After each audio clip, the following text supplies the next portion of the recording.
Hey guys, welcome back. Just a little video here checking in on Starfield. I know. It's been a little while since we talked about it, and to be fair, it's one of those things that I think the buzz and the hype and the emotions and anger about it have kind of calmed down to where now we can just kind of talk about the game objectively.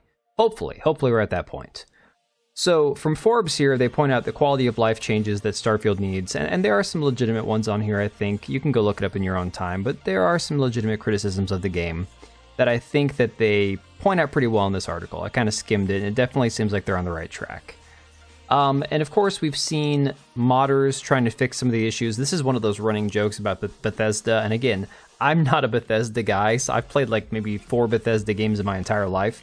So for me, it's not something that really applies, but apparently, I mean, that's the thing. Bethesda releases a broken game, a game that's not finished, and the modders finish it for them.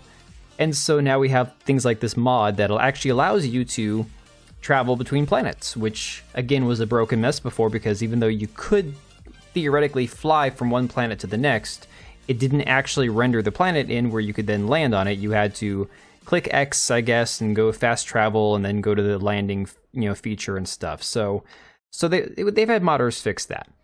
But I pointed out on Twitter earlier, because there was a lot of conversation about Starfield and Bethesda as a whole, and so I put my 2 thoughts out there. And of course, you can feel free to disagree. Everyone's got a different opinion.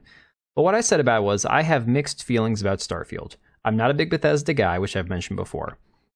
So member berries and fandom have no effect on me. The game was available on Game Pass, so I figured why the heck not check it out.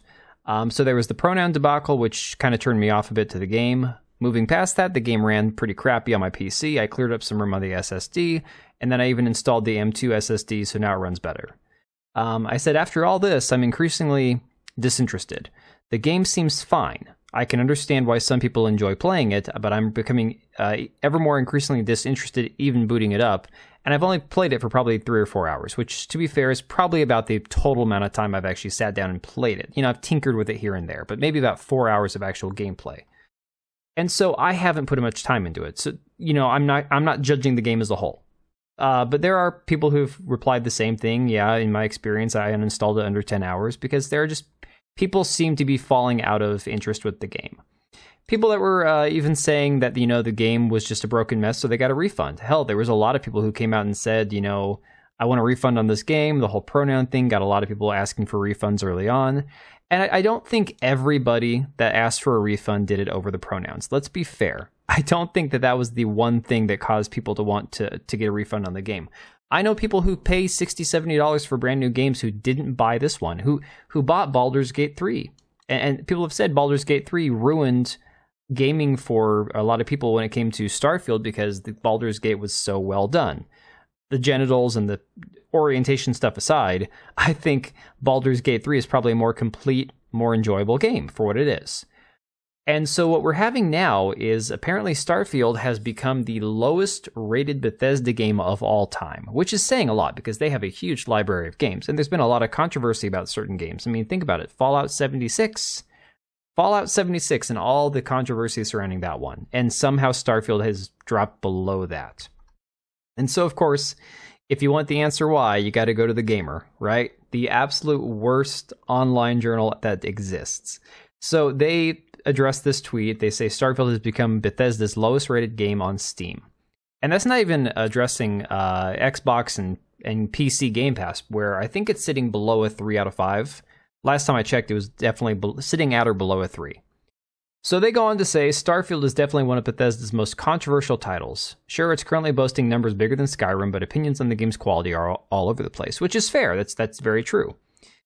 Let's see. It says, on the Steam page, it's currently sitting at a mostly positive rating of almost 90,000 user reviews. However, almost 25,000 of those are negative, meaning Starfield is now Bethesda's lowest rated game. And again, that's a lot. You can say 90,000 users, mostly positive rating. That's pretty good. But 25,000 people saying the game sucks or don't buy it, that's pretty scary numbers.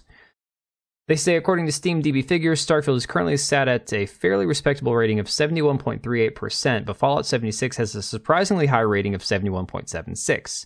Now, part of me wonders if that's because Fallout 76 has fixed some of their issues, and as such, maybe Starfield will surpass that once the next few patches drop. I don't know. Well, yeah, so I think it says Bethesda has done a great job fixing and polishing things up to get it in a respectable state. So, again, to be fair, Fallout 76 has had more chance to fix itself. But they go on to say there are several reasons as to why Starfield now has this record, some of which are completely out of control of Bethesda's control. That's a really poorly worded sentence. My God, guys, come on. For starters, the game managed to whip up the bigots into a frenzy. Here you go.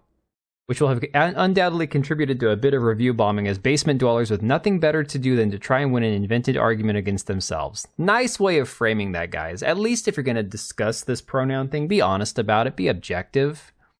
Then they go, secondly, this is the first Bethesda-developed title to be exclusive to Xbox and PC since The Elder Scrolls 3. And exclusives are naturally more susceptible to further review bombings due to all the ridiculous console war nonsense. Look, I've seen this crap excuse for the last month.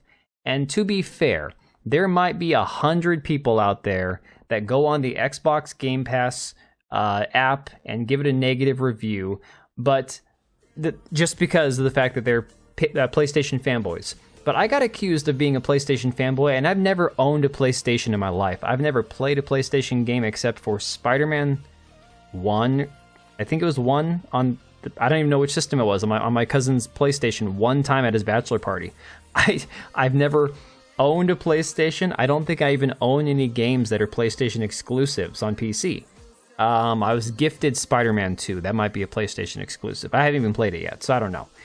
So literally, this is what they're going to go with. Review bombing because of pronouns and because PlayStation. Like, are you freaking kidding me? At least be honest about it and say the game has issues, and that's why it's sitting where it's at. But this is the crap you get from TheGamer.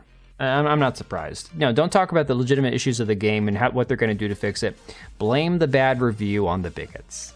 It's just, it works like clockwork, guys, honestly. Anyways, let me know what you think of Starfield. Let me know if it's gotten better for you. Let me know if you got a refund or if you're even going to bother playing it. And we will see you on the next one. And if you made it this far, thank you for watching the video. We do have 2 channels, one for daily uploads, the other one for more of my live streams and hot takes. Links to both are down below, as well as the ability to join as a channel member for as little as $3 a month, and that'll greatly help us out. Much appreciated. We also have links to our Etsy accounts down below, as well as our website. We also have Locals and Subscribestar. If you didn't want to support us on YouTube, you can support us through those. Thanks again for being here, and we will see you on the next one.